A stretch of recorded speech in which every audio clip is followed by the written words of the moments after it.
Worldwide, the Global Anti-Scam Alliance states that 293 million scams were reported, with over $55.3 billion lost in 2021 alone. With a little caution, it's possible, in most cases, to prevent falling victim to a scam before it starts.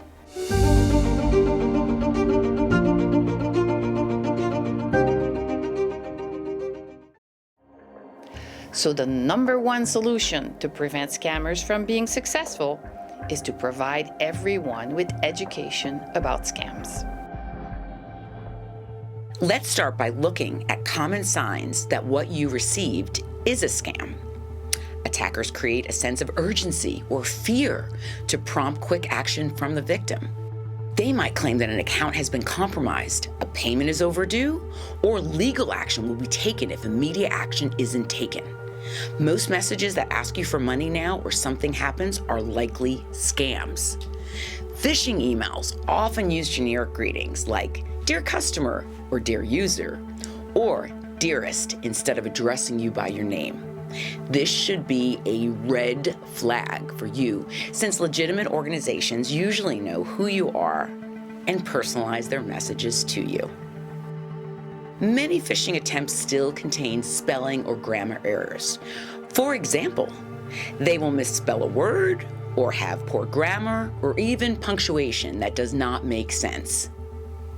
One obvious way to identify a scam is when you receive an email or text or even phone call from a company you have no account with.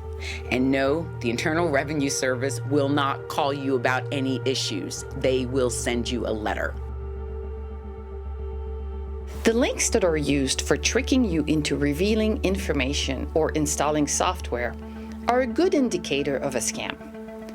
Unfortunately, it is not always easy to see whether a link is an incorrect one.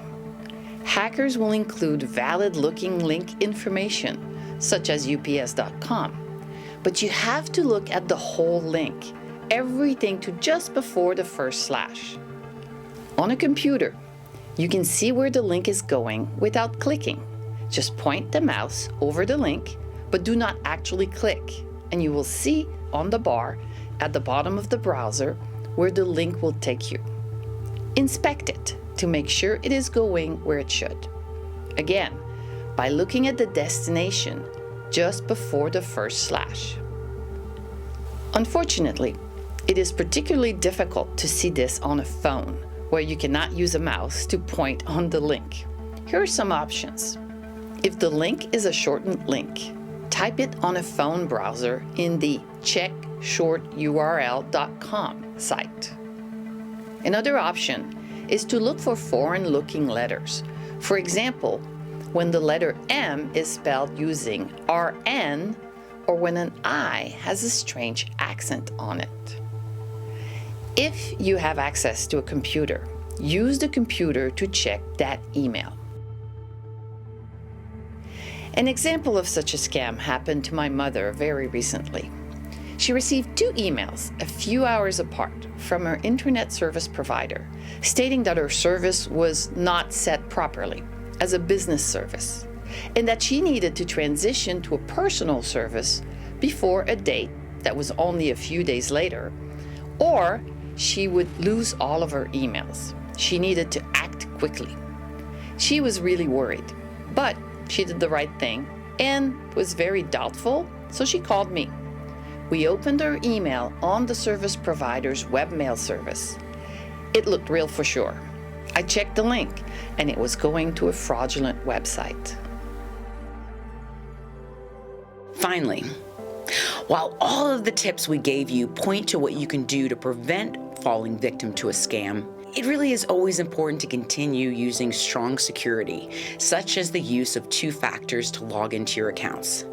This way, even if an attacker obtains your information and password to access your account, the fact that the site will ask you for a security code sent to you via phone mail, text, or email will provide that extra security to prevent them from accessing your account. We cannot talk about scams without talking about the growing role of artificial intelligence, or AI in creating those scams. Since most people fall victim to scams because they trust the sender of the message, there's a growing concern that AI can make those messages even more personalized, making them really look like they come from you. The AI systems do this by collecting huge amounts of information from you, generating texts that are written the way you write or images that you expect. Keep being suspicious.